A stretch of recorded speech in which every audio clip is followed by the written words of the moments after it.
শুভরাত্রি সবাইকে। 11টা বেজে গেছে। শুয়ে বসে মানে কালকে রাত থেকে ওখানে আমার খুব শরীর খারাপ। মানে আজকে এসেছি না, এত কষ্ট করে কি বলবো, ঠান্ডা লেগেছে, এত জ্বর, আবার এগুলো সব ব্যথা করছে, এগুলো সব ফুলে গেছে, যন্ত্রণা, এত যন্ত্রণা করছে কি বলবো। তাও মানে মানে ভেবেছিলাম আজকে একটু লাইভ করবো। 3 দিন ঘুরে আসার পরে তোমাদের সবাইকে সেভাবে কমেন্টে রিপ্লাই দিতে পারিনি, সবার ভিডিওতে রিপ্লাই করতে পারিনি, তো আর পারিনি, মানে শুয়ে পড়েছি। ওয়েদারটা কখনো কখনো বৃষ্টি, কখনো রোদ, এই কারণের জন্য আমার খালি মানে চোখ থেকে খালি জল পড়ছে, মাথা যন্ত্রণা, জ্বর চলে এসেছে। তবে মায়াপুরে প্রচণ্ড ভালোভাবে ঘুরেছি, এটা আমার খুব মানে পছন্দের একটা জায়গা।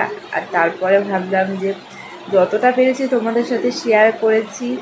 আর এখনও পর্যন্ত বাড়িতে এসে কোনো ভিডিও করিনি, ওখানকার ভিডিওই পোস্ট করে যাচ্ছি।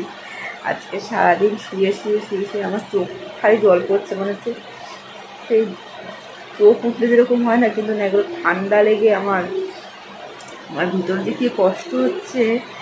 তো চলো, তাও তোমাদের সাথে একটু কথা বলে গেলাম। এখন তো প্রায় 11টা বেজে গেছে। তো টাটা সবাইকে। আমার ঘোরাটা মায়াপুরে খুব ভালো হয়েছে, আর তোমরা তো সবাই আমার সাথে ছিলে। টাটা।